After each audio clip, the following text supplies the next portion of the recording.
কিন্তু সবচেয়ে ক্ষতিগ্রস্ত দল। এই দেশে যদি সবচেয়ে ক্ষতিগ্রস্ত পরিবার জিয়া পরিবার। আমাদের নেতা ভারপ্রাপ্ত চেয়ারম্যান জনাব তারেক রহমান সাহেব কয়েক মাস আগে বলেছেন, সামনে কঠিন সময় আসছে, প্রয়োজনীয় সংস্কার শেষে এই দেশের মানুষ তার দেশের মালিকানা অর্থাৎ গণতন্ত্র ফেরত পাবে, ভোটাধিকার প্রয়োগ করবে এবং দেশে সুশাসনের বাতাস বইবে। আপনি খেয়াল করেন, এই সিলেটে যে মিছিলে গুলি হলো, সাংবাদিক তোরা মারা গেল, সেই আসামের কি গ্রেফতার হয়েছে? সেই আসামের আইনের আওতায় এসছে? কাজী বিচারের দাবি আমাদের সবার। বাংলাদেশ জাতীয়তাবাদী দল ইলিয়াস আলী দিনার জুনেদকে হারিয়েছে, তারা জীবিত না মৃত তা জানে না। কষ্ট লাগে এই কারণেই, কারণ আমরা কখনো আপোষ করি নাই। আর বাংলাদেশ জাতীয়তাবাদী দলের চেয়ারম্যান দেশনেত্রী বেগম খালেদা জিয়া আপোষ করতে শিখেন নাই।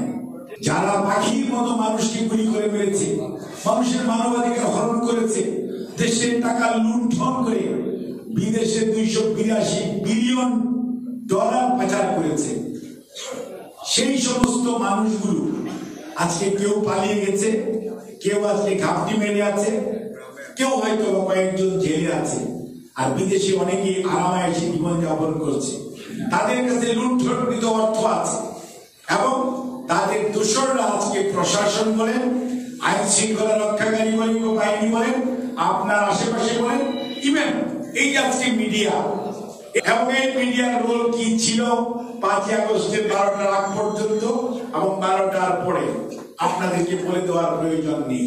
ষড়যন্ত্র হচ্ছে, কারণ এই দেশের সবচেয়ে জনপ্রিয় দলটির নাম বাংলাদেশ জাতীয়তাবাদী দল, এবং বাংলাদেশ জাতীয়তাবাদী দলের ভিত্তি হচ্ছে জনগণের ভিতর। সেই জন্যই এই নেত্রী পালিয়ে যায় নাই, শত প্রলোভনের মুখেও এই নেত্রী আপোষ করে নাই, আত্মসমর্পণ করে নাই, উনি ফেস করেছেন। অর্থাৎ কতটুকু মনোবল থাকলে, জনগণের উপর কতটুকু আস্থা থাকলে এই ধরনের ভূমিকা নেওয়া যায়। এই দলকে ভেঙে চুরমার করে দেওয়ার চেষ্টা করা হয়েছে। গত 17 বছরে এই দলকে ভাঙা যায় নাই। গত 54 বছর 71 সন থেকে যদি ধরেন, কার কি ভূমিকা ছিল? 71 সনে আপনার ভূমিকা কি ছিল? 75 ভূমিকা কি ছিল? 86 কারা নির্বাচনে গিয়েছিলেন, স্বৈরাচারকে এই দেশে এস্টাবলিশ করার দায়িত্ব নিয়েছিলেন। 90 আপনাদের কার কি ভূমিকা ছিল?